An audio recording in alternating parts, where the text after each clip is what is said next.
तर राष्ट्रवादी शरदचंद्र पवार पक्षाचे आमदार रोहित पवार यांनी मंत्री आणि भाजपचे नेते गिरीश महाजन यांच्यावर निशाणा साधलाय।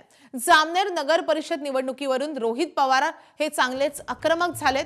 भाजपचे तथाकथित संकटमोचक गिरीश महाजन यांच्या जामनेर शहरामध्ये दडपशाहीनं वंचितसह समविचारी पक्षाच्या उमेदवारांना सत्तेचा गैरवापर करत दडपशाही मार्गाने बळजबरी उमेदवारी अर्ज मागे घ्यायला भाग पाडलं गेलं।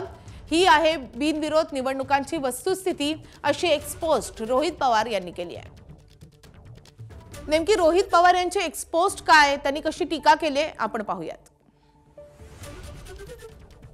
तर रोहित पवार म्हणतात, भाजपचे तथाकथित संकटमोचक गिरीश महाजन यांच्या जामनेर शहरामध्ये दडपशाहीनं वंचितसह समविचारी पक्षाच्या उमेदवारांना सत्तेचा गैरवापर करत दडपशाही मार्गाने बळजबरी उमेदवारी अर्ज मागे घ्यायला भाग पाडला आहे। ही आहे बिनविरोध निवडणुकांची वस्तुस्थिती।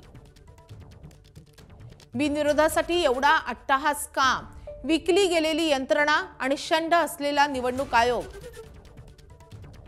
तर यावर काही बोलणार नाही, पण अशानं लोकशाही अखेरच्या घटका मोजत नाही का, यावर जनतेनं मात्र नक्कीच विचार करायला हवा। दडपशाही आणि गुंडगिरी करून लोकशाहीची हत्या करू पाहणाऱ्या, लोकशाहीला घातक असणाऱ्या गिरीश महाजन यांच्यासारख्या बेफाम मंत्र्याचा मुख्यमंत्र्यांनी तत्काळ राजीनामा घेऊन त्यांचे असले चाळे खपून घेतले जाणार नाहीत, असा संदेश द्यावा, असं आवाहनही रोहित पवार यांनी केलंय।